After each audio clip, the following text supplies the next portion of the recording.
യെരമ്യാ പ്രവാചകന്റെ പുസ്തകം 17-ാം അധ്യായം അതിന്റെ 9 മുതൽ 11 വരെയുള്ള വാക്യങ്ങൾ. 11 വായിച്ചിട്ടാലും കുഴപ്പമില്ല, അത് കാരണം അത് വായിച്ചാൽ കുഴപ്പമാണ്. 10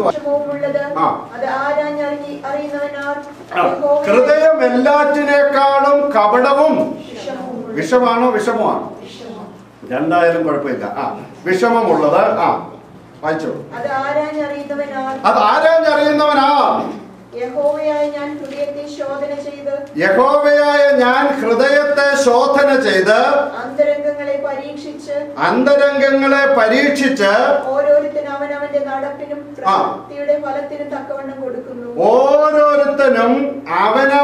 പ്രവൃത്തിക്ക് തക്കവണ്ണം.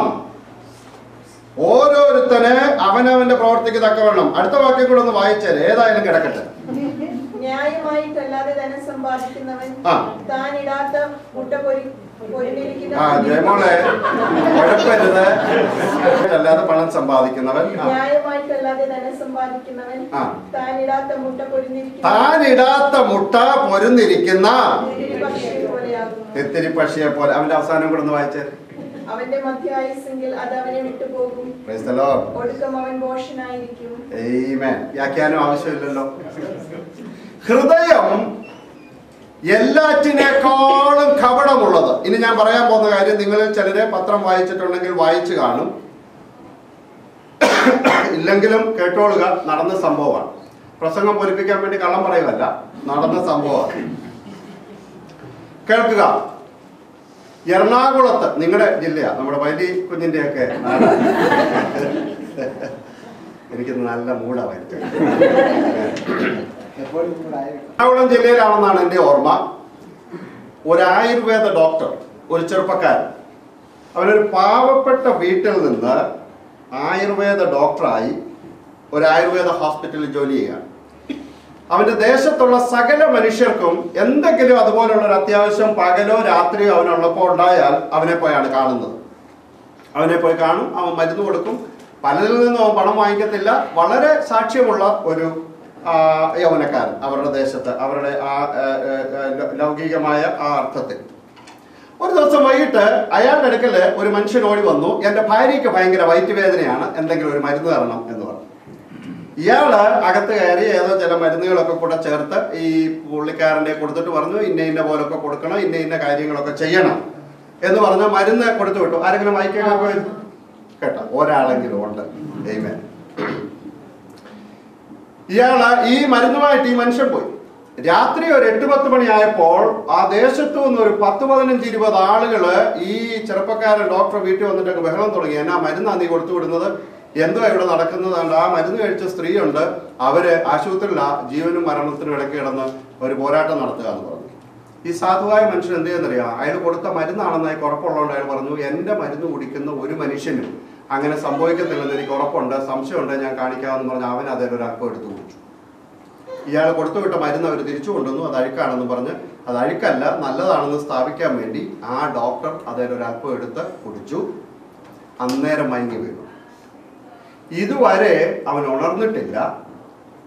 ഒരു കൊഞ്ചു പോലെ ചുരുണ്ട് സുബോധം നഷ്ടപ്പെട്ട് എല്ലാം നഷ്ടപ്പെട്ട് ആ ചെറുപ്പക്കാരൻ ഒരു കുടുംബത്തിന്റെ മുഴുവൻ ആശ്രയമാണ്. അവൻ ആശുപത്രി കിടക്കുക. സംഭവിച്ചത്, ഭാര്യയ്ക്ക് വയറ്റുവേദനയാണെന്ന് പറഞ്ഞ് മരുന്ന് വാങ്ങിച്ചുകൊണ്ട് പോയ ഭാര്യയെ കൊല്ലാൻ അതിൻ്റെ അകത്ത് വിഷം ചേർത്തു.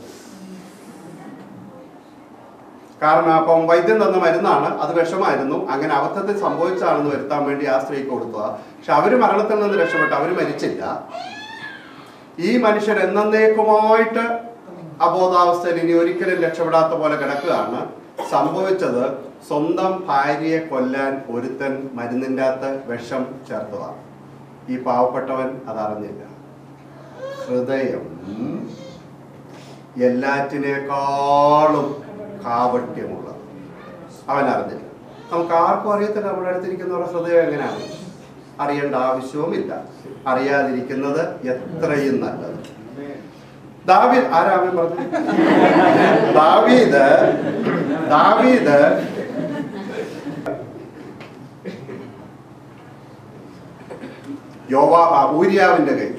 ഊരിയാവിന്റെ കയ്യിൽ ഒരു കത്തെഴുതി കൊടുത്തു. കത്തെഴുതി മേൽവിലാസമൊക്കെ എഴുതി നല്ലപോലെ ഒട്ടിച്ച് 3 വശം ഒട്ടിച്ച് കൊടുത്തിട്ട് പറഞ്ഞു, ഇത് യോവാബിൻ്റെ കൊടുത്തേക്കണം എന്ന് പറഞ്ഞു. യോവാബിനുള്ള കത്താണെന്ന് പറഞ്ഞു. യോവാബിൻ്റെ കൊടുത്തേക്കാൻ പറഞ്ഞു.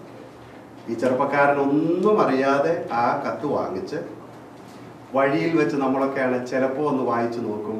ഇവൻ വായിച്ചു നോക്കിയില്ല. നേരെ കൊണ്ടുപോയി ഇത് യോവാബിൻ്റെ കൊടുത്തു. യോവാബ് പൊട്ടിച്ച് വായിച്ചപ്പോൾ എഴുതിയിരിക്കുന്ന ഇതാണ്: എത്രയും സ്നേഹമുള്ള യോവാബ് വായിച്ചറിയാൻ ഈ കത്തുമായി വരുന്ന ഊരിയാവിനെ യുദ്ധമുന്നണിയിൽ ഏറ്റവും അപകടകരമായ സ്ഥാനത്ത് നിർത്തി അവനെ ഇന്നത്തെ യുദ്ധത്തിൽ തന്നെ തീർത്തേക്കണം. യോവാബ് അതുപോലെ തന്നെ ചെയ്തു. ആര് ചെയ്താണെന്നറിയാമോ? ദൈവത്തിൻ്റെ ഹൃദയപ്രകാരമുള്ള മനുഷ്യൻ ഊരിയ വന്ന പകൽക്കാലം ആ യുദ്ധത്തിൽ പട്ടുപോയി. ഹൃദയം എല്ലാറ്റിനേക്കാളും കാപട്യമാണ്. ഇന്ന് രാവിലെ സമയം നിന്റെ ഹൃദയം കാണുന്നവന്റെ സന്നിധാനത്തെങ്കിലാണ് നീ കടന്നു വന്നിരിക്കുന്നതെന്നുള്ളത് ഓർത്തോണം.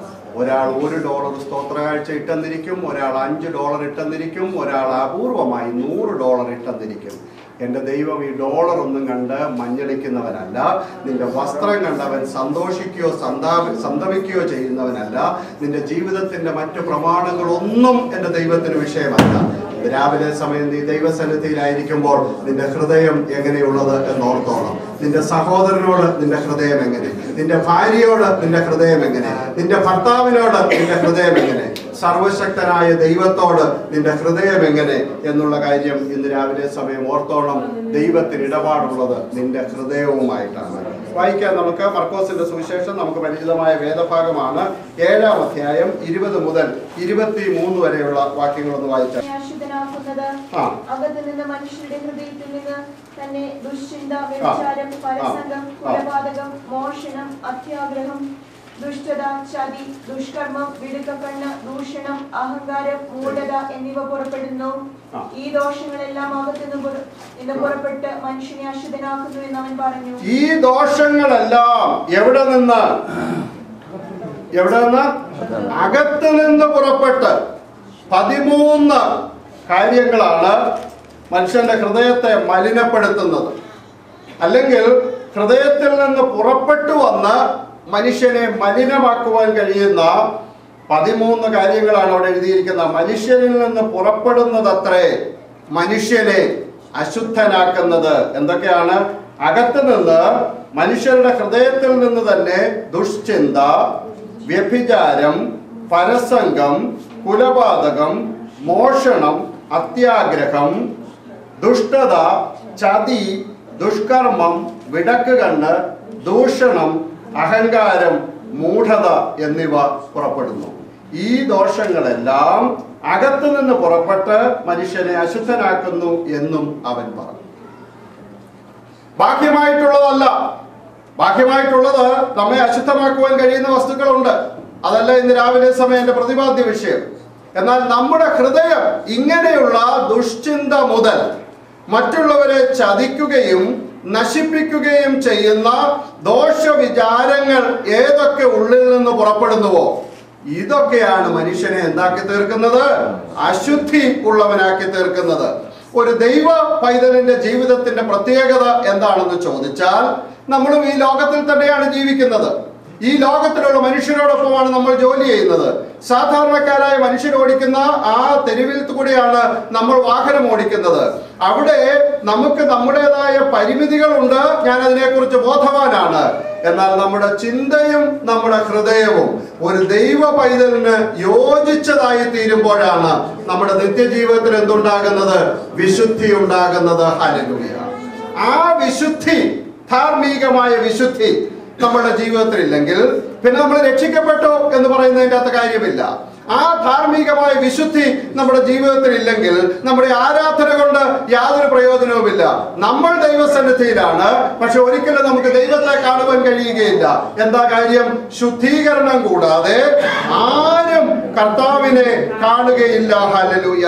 ആ ഹൃദയത്തിൽ എന്തു വാഴണം? ഈ ഹൃദയത്തിൽ നിന്ന് ഈ 13 പേര് തിരുവനന്തപുരത്ത് സെക്രട്ടേറിയറ്റിന്റെ മുമ്പിൽ കൂടെ പോയിട്ടുള്ളവർക്കറിയാം. അവിടെ സമരപ്പന്തലിട്ട് സമരത്തിനിരിക്കുന്ന ആളുകൾ സമരങ്ങളുണ്ട്. ആ നിരാഹാര സമരം 13-ാം ദിവസം. ഇങ്ങനെ പല കാര്യങ്ങൾക്ക് വേണ്ടി സമരമിരിക്കുന്നവരുണ്ട്. ഇതുപോലെ നിന്റെ ഹൃദയത്തിൽ സമരപ്പന്തലിട്ടിരിക്കുന്ന ഈ ദുഷ്ടവിചാരങ്ങളെ ഇറക്കി വിട്ടിട്ട് അവിടെ ദൈവ വചനം വാഴുവാനിടയാകും.